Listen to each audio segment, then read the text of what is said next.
ጋይስ ዘሀበሻ እንግዲህ ፖስት ያለው ነገር ተመልከቱ። እንደተመለከትኩት ስግጥ ፍምስ የሚለው አይዲያ ወይም ደግሞ ስም በጣም ብዙ ሰዎች እየተስማሙበት ነው ያለው። በጣም ብዙ ሰዎች ደግሞ አይስማሙበትም። በጣም ኃይለኛ ደጋፊ ያለ፣ ከዚህ ሐሳብ ጋር የማይስማማ ደግሞ በጣም ብዙ ሰው አለ።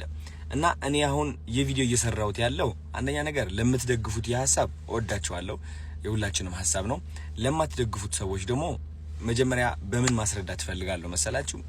እድል እንድትሰጡኝ እንድትረዱኝ ፈልጋለሁ። ለምን ስግጥ ፍምስ እንዳልኩኝ ባይገርማችሁ እኔ ከካናዳ ስመጣ በብዙ ችግር አልፌ ነው የመጣሁት። የዲያስፖራ ህይወት በጣም ሙድ ይዞብኝ ተጫውቶብኝ ነው የመጣሁት። በጣም አይናፋር ነበርኩኝ። ዝቅተኝነት፣ የበታችነት የሚሰማኝ ሰው አስደሳች ነበርኩኝ። ትልቅ ደረጃ መድረስ አላምንም ነበረ የዛኔ ማለት ነው። ወደ ኢትዮጵያ ስመጣ እንግዲህ ከህቴ ጋር ነው ያረፍኩት፣ which is ምንጣፏ ላይ ማለት ነው። እሷ አልጋዬ ልስጥህ እባክህ እያለችኝ፣ ግን ምንጣፏ ላይ ነው ያረፍኩት። ለ7 አመት ሙሉ ካናዳ ኖሬ እንግዲህ አስቡት፣ ተመልሼ ኢትዮጵያ ላይ የህቴ ምንጣፍ ላይ ስተኛ ይህ ምን ያህል ዳሜጅ እንዳደረሰብኝ ውስጤ ልገልጽላችሁ አልችልም። እና ቁጭ ብዬ ያሰብኩትና እኔ ለምንድን ነው የምሰቃየው? ለምንድን ነው ህይወቴ ወደምፈልገው አቅጣጫ የማይሄድልኝ? ለምንድን ነው የምፈራው? ለምንድን ነው የማፍረው? ለምንድን ነው የምደበቀው? ለምንድን ነው ወደ ምፈልግበት ደረጃ ቀጥ ብዬ የማልሄደው የሚል ጥያቄ አይምሮዬ ላይ ሁሌም ጉብ ማለት ጀመረ። ቢካዝ ሁሌም እንዲሳካልኝ እሞክራለሁ፣ እነሳለሁ፣ ግን ወድቃለሁ፣ እፈራለሁ፣ እሸሻለሁ፣ እደበቃለሁ። ገባችሁ አይደል? እና እነዚህ ሁሉ ጥያቄዎች ራሴን ስጠይቅ ያገኘሁት መልስ ምንድነው? አንደኛ ውስጤ ላይ የተቀበረ የበታችነት ስሜት እንዳለ ነው። ውስጤ ላይ የተቀበረ እሺ ባይነት አለ። በቃ ሁሌም መስማማት፣ በምፈልገው በማልፈልገው ነገር ሰውን ለማስደሰት ፍቅር ፍለጋ ራሴን ፍቅር መስጠት አልችልም ነበረ። ገባችሁ? ከዛ ደግሞ ምንድነው ፈሪ ነበርኩኝ። የምፈራው ደግሞ ማለት ነው ማንን ነው? የሰው አይን ነው። which is እኔ ለራሴ ስቆም ሰው ካየኝ ቢነቅፉኝስ፣ ቢተርቡኝስ፣ አትችልም ቢሉኝስ፣ ያ ውስጤ ላይ የተቀበረው በራስ አለመተማመን ቢያዩብኝስ የሚል ፍርሃትም ነበረ። ከነዚህ ሁሉ ፍርሃቶች ለማለፍ እድሜ ልኬ ሞክሬያለሁ። ካናዳ ያለው ሞክሬያለሁ። እኔ ቢያልሄድኩበት መንገድ የለም። በጣም ብዙ ነገር ሞክሬያለሁ። ግን በመጨረሻ አይ ቲንክ እግዚአብሔር ልቤ ውስጥ ያስቀመጠልኝ ቃል ብትኖር ሰግጥ የሚለው ቃል ነው። እኔ ማርያምን ነው የምላችሁ። ማርያምን ሰገጤ የሚለው ቃል አላቀውም ነበረ። በማርያም ስም እየማልኩኝ ነው ያለሁት። አላቀውም፣ አንብቤው አላቅም፣ ከየት አባቱ እንደመጣ አላቅም። ይሄ ቃል ትርጉሙን ስለማላቀው ነው ደፍሬ የተናገርኩት ብዬ አስባለሁ። ግን ሰገጤ የሚለው ቃል ልቤ ላይ አረፈ። ከዛ ሰግጥ ብዬ ቪዲዮ ለቀቅኩኝ። ይህ ቃል ምን ያህል ኃይል እንዳለው አላወቅኩኝም። ምን ያህል ሰዎች እንደሚቀሰቅስና እንደሚያነቃቃ አላወቅኩኝም። ግን እቺ ቃል ምን አረገችኝ መሰላችሁ? የውስጤ ፍርሃት ሸፈነችው፣ አሸነፈችው። የውስጤ በራስ አለመተማመን አሸነፈችው። እቺ ቃል ምንድነች? ከየት ነው የመጣችው? ማን ነው የሰጠኝ? ለካ ሰገጤ ማለት አይ ቲንክ ፋራ ነው መሰለኝ። ገባችሁ? የዛኔ ነው ሆኜ እያሰብኩት ያለው ሰገጤ ማለት ፋራ ማለት ነው። ከዛ ይህ ቃል በመጠቀሜ ምክንያት በጣም ብዙ ሰዎች አዲስ የሆነ ብሬክ ስሩ ይባላል፣ አዲስ የሆነ አስተሳሰብ መገንባት እየጀመሩ እንደሆነ ተመለከትኩኝ። which is አይናፋር የነበረው ደፋር መሆን ጀመረ። ፈሪ የነበረው አለመፍራት ጀመረ። ባይ ዘ ወይ አለመፍራት ስላችሁ ለዓላማ መቆም ነው። አንዳንድ ሰዎች ለዓላማቸው መቆም አይችሉም።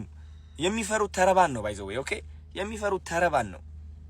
ኦኬ፣ እሱ ነገር እቺ ቃል ይህ ሁሉ ነገር እየቀየረ እንደሆነ ታዘቡ። ከዛ እነዚህ ሁሉ ሰዎች ሲቀየሩ ሳይ እኔም ለራሱ ማስተንተን ጀመርኩኝ። ይህ ሰግጥ የሚለው ነገር ምንድነው? ምን ያህል ኃይል ቢኖረው ነው የሰው አይምሮ እንደዚህ እየቀየረ ያለው?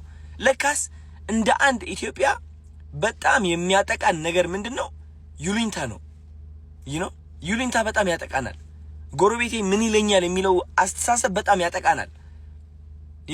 እድሜ ልካችን ሰነፍ እንደሆን ከተነገርን ወይም ደግሞ አይናፋር እኮ ነው ልጄ እንትን እኮ ነው እየተባልን አድገን እዚህ ደረጃ ደርሰን ያ ማንነት ተቀርጾ ያድጋል። አይናፋር ነኝ እኔ በራሴ አልተማመንም ያን ያህል ቆንጆ አይደለሁም የሚለው ማንነት ተቀርጾ ያድግና እዚህ እድሜ ላይ ስንደርስ ተደምድሞ እውነታችን ሆኖ እናገኘዋለን። አንፈልገውም እኮ።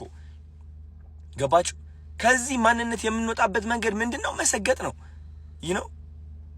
በመሰገጥ ነው፣ በመስራት ነው። መሰገጥ ስላችሁ እያወቀው እያለ እድሜ ልክህ እኮ ፈሪ እንደሆንክ ታውቀዋለህ። እድሜ ልክህ አይናፋር እንደሆንክ ታውቀዋለህ። እድሜ ልክህ ቆንጆ አይደለሁኝም ብለህ አስበህ የኖርክ ሰው እንደሆንክ ታውቀዋለህ እኮ። ግን ለነዚህ መጥፎ ሐሳቦች ትሰግጥባቸዋለህ። በቃ አትሰማቸውም ነው በቃ። ገባችሁ? አትሰማቸውም። በቃ ድድብ ትልባቸዋለህ። which is ወደ ሁለተኛ ቃላት ልመጣ ነው። በጣም ብዙ ሰው ያናደደው ብዬ ማስበው ለምንድነው ህዝቡን ደድብ የምትለው? ደድብ ወይ ህዝብ ምንድነው የሚያደርገው? ደድብ ያልኩት እኔ ዝም ብላችሁ የጅል ስራ ስሩ እያልኩኝ አይደለም። የምትደድበው በነዛ መጥፎ ድምጾች ነው። መደደብ ማለት አለመስማት አይደለ? ደደብ ማለት ተቆርኩሞ ተነግሮ ማይሰማ አይደለ እንዴ? አዎ እነዛ ሐሳቦች ናቸው እኛ እየኮረኮሙ ወደ ማንፈልገው ህይወት የሚመሩ፣ ወደ እፍረት፣ ወደ ቁጭት፣ ወደ ስቃይ፣ ወደ ብቸኝነት፣ ወደ የበታችነት ስሜት የሚመሩን እነዛ መጥፎ ሐሳቦች ናቸው። ከነዛ መጥፎ ሐሳቦች የምንወጣው ደግሞ ከደደብንባቸው ነው። አልሰማህም ካልናቸው ነው። ቆንጆ አይደለህም ይላል። ኖ ቆንጆ ነኝ። አይናፋር ነኝ ይላል። ኖ አይደለሁም እኔ ደፋር ነኝ። ከሰው በታች ነኝ ይላል አይምሮ ማለት ነው። ኖ እኔ ከሰው በታች አይደለሁም። ከማንም ከኔ አይበልጥም። እኔ ደግሞ ከማንም ሰው አልበልጥም። ሁላችንም እኩል ነን፣ ግን እኔ አንደኛ ነኝ። አየህ፣ እንደዚህ አይነት ድፍረት ከራስህ ጋር ለማምጣት እነዛ ድምጾች መክዳትና አለመስማትን ያስፈልጋል። እኔ የተጠቀምኩበት ቃላቶች ደግሞ እነዚህ ድድብ የሚለው ስግጥ የሚለው ቃላቶች በጣም ኃይለኛ የሆኑ ቃላቶች ከመሆናቸው የተነሳ ሰርጸው ይገባሉ። የሰው አይምሮ ሰብረው ይገባሉ። እነዛ መጥፎ ሐሳቦችን በኃይለኛው ነው የሚሰብሩት። ለምን ይመስላችኋል ቲክቶከር የበዛው በዚህ ጊዜ? it's because እነዛ መጥፎ ሐሳቦች እስካሁን እያሰሩት ነበረ። አሁን ግን ከነዛ ሐሳቦች መውጣት ችሏል። አብዛኛው ሰው በራሱ መተማመን ችሏል። ለመጀመሪያ ጊዜ ራሱን ማፍቀር ችሏል። እና እንደዚህ አይነት ነገር ነው መፍጠር የቻልኩት እኔ። ስለዚህ ከዚህ ሐሳብ ጋር የማትስማሙበት መንገድ እኔ ሊታየኝ አልቻለም። በጣም ብዙ ተከታታዮች አላችሁኝ አሁን ይህ ቪዲዮ የምትመለከቱ ሳትናደዱ የሆነ እኛንን ትክክል ብላችሁ ለመፎከር ሳትሞክሩ ቁጭ ብላችሁ እንደዚህ ሐሳባችሁ ብታጋሩ እነዚህ በሰግጥና በድድብ ማለት በድድብ ለበረከቴ ስግጥ ለበረከቴ የሚለው ነገር የማይስማሙ ሰዎች ለማሳመን ብንሞክርስ ሁላችንም ሆነ እንዴት እያገዘንና ህይወታችን እንዴት እየቀየረ እንደሆነ ለማሳየት ብንሞክርስ? እስኪ ቪዲዮ ልቀቁ ጋይስ።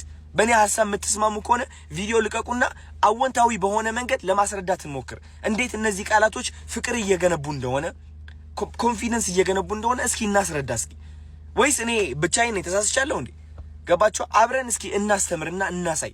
ስፔሻሊ የተማራችሁ ሰዎች፣ ዶክተር የሆናችሁ ሳይንቲስቶች፣ ትልቅ ደረጃ ያላችሁ ማለት ነው። እውነቴን ነው የምላችሁ። በዚህ ሐሳብ የምትስማሙ ከሆነ እባካችሁ ወደፊት ውጡና ተናገሩ። የማትስማሙበት ከሆነ ሁላችሁም ደግሞ ከዚህ ሁሉ በማስረዳት በኋላ ካልተስማማችሁበት መናገርም ትችላላችሁ እንደዛው። እኔ እውነቴን ነው የምላችሁ ቁጭ ብዬ የመመልከት አቁሙ አለኝ። የሆነ ነገር ትክክል ካልሆነ ይቅርታ የምል ሰው ነኝ። ትክክል ካልሆነ ማለት ነው። ገባችሁ አይደለ? ስለዚህ እባካችሁ ኮሜንት ብቻ ሳይሆን ቪዲዮም ልቀቁና ሐሳባችሁ ግለጹ። ስግጥ የሚለው ቃል ድድብ የሚለው ቃል ለበረከቴ ማለት ነው ህይወታችሁ በምን መንገድ ነው የቀየረው? ቁጭ ብላችሁ ቪዲዮ ሰርታችሁ እንድትለቁልኝ ይፈልጋለሁ ጋይስ። እናስረዳ እንዴት እየተቀየርን እንደሆነ፣ እንዴት ወጣቱ እየተቀየረ እንደሆነ። የበለጠ ነገር እየተፈጠረ ነው ያለው። ፍቅር ነው እየተፈጠረ ያለው። እኔ ደግሞ ልንገራችሁ ከፍቅር ውጪ ምንም አልፈልግም። እኔ ፍቅርን ነው የምፈልገው። ዳስት እኔ በጣም ሰላም የምወድ ሰው ነኝ። በጣም እኔ ልንገራችሁ እኔ ከምን ጋር ነው ፍቅር የያዘኝ? ከተፈጥሮ ጋር ፍቅር ይዞኛል። ከእግዚአብሔር ጋር ፍቅር ይዞኛል። እግዚአብሔር ከዛ ውጪ ምንም የለኝም። እኔ ምንም ያዝኩት ሐሳብም የለም። ገባችሁ አይደለ? ሰላምን ነው የምፈልገው። እውነቴን ነው የምላችሁ። እና እናንተም የኔ ተከታታዮች እንደዛ እንድትፈልጉ ነው የምፈልገው። በቃ እኔ ለፍቅር እንድትቆሙ፣ ለኮንፊደንሳችሁ እንድትቆሙ፣ ክሪኤቲቪቲ ኢንተርናሽናል እንድንሆን ኢትዮጵያ እንደ ኢትዮጵያ ማለት ነው ይዘን ወደ አፍሪካ፣ ከአፍሪካ ደግሞ ወደ ውጭ ሀገር ታለንትድ የሆኑ ሰዎች እንዲወጡ ነው አላማዬ። ከዚህ ውጪ ምንም የለም። ገባችሁ? እና እግዚአብሔር ይመስገን ሁሉም ነገር እየተቀየረ ነው ያለው። ሐሳባችሁ ስጡበት። ወዳችኋለሁ። ቴንክ ዩ